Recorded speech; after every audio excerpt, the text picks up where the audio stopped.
Hi, మీ lecture Pulla Reddy.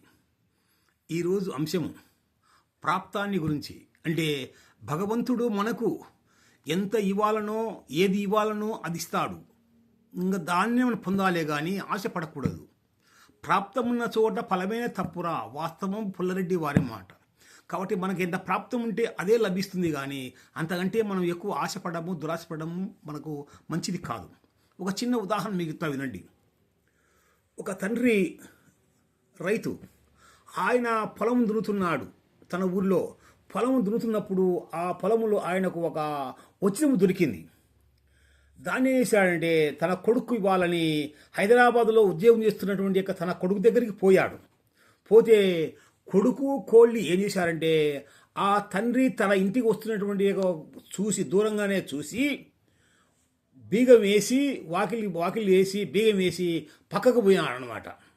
అంటే ఇంట్లో లేనట్టుగా నటించారు. ఆ తండ్రి చూశాడు. పోతే ఇంటికి బీగం వేశారు.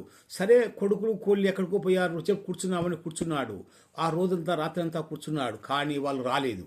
వాళ్ళు వేరే చెట్టుకు పోయి అక్కడగా తిరుక్కొని రాలేదు. తర్వాత ఆయన నిరాశగా బస్టాండ్కి వచ్చాడు. ఇంకా మళ్ళీ ఊరికి వస్తామని వస్తుంటే, అప్పుడు ఆ బస్టాండ్లో తన ఊరివాడు ఒక హరిజనుడు, తన ఊరివాడు తనతో లబ్ధి పొందినటువంటి ఒక హరిజనుడు అంటే కనపడి, అయ్యగారు ఏమి ఇక్కడ ఉన్నారు, మీరు ఎందుకు వచ్చారంటే, ఇట్లా కొడుకు కోసం వచ్చిన ఆయన లేడు, వాళ్ళు వెళ్ళిపోయారంటే, లేదయ్యగారు, నీ కొడుకు నేను చూశాను, కోళ్ళు చూశాను, ఉండాలి ఇద్దరు, వాళ్ళు నీకోసం నువ్వు వస్తానే వాళ్ళు పక్కన దాచిపెట్టుకున్నారని చెప్పినాడు. అయినా తండ్రి పాపం నమ్మలేదు.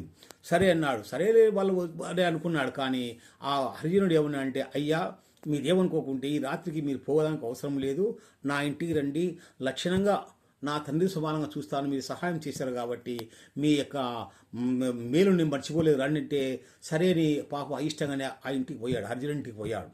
ఆ హరిజనుడు, ఆ హరిజనుడి భార్య చాలా చక్కగా ఆదరించి అన్నం పెట్టి గౌరవించారు. అలా 2 రోజులు గడిచింది. అప్పుడు ఈ రైతుకు మనసు మారింది.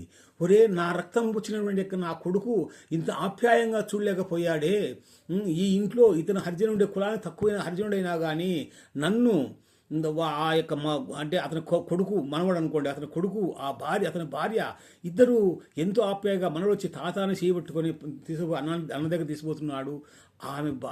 ఆయన భార్య రండి రెడ్డి గారు అని చెప్పి ఆయనను తీసుకుని పోతుంటే అతని కళ్ళకు నీళ్ళు వచ్చాయి.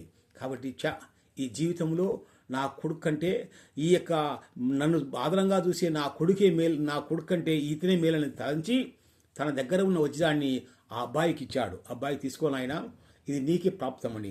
అంటే ఆ అబ్బాయి వద్దు, మీ కొడుకు ఇమ్మన్నాడు. లేదు, నా కొడుకు లేడు, ఇంకా ఎవరైతే ప్రేమ చూస్తారో వారికే కాబట్టి నీకే లభించి ఇచ్చేశాడు అనమాట. తర్వాత ఆ యొక్క అర్జునుడైనా కానీ తన తండ్రిలాగా తనని కాపాడి అన్ని సౌకర్యాలు కల్పించాడు. ఇది ప్రాప్తం అంటే.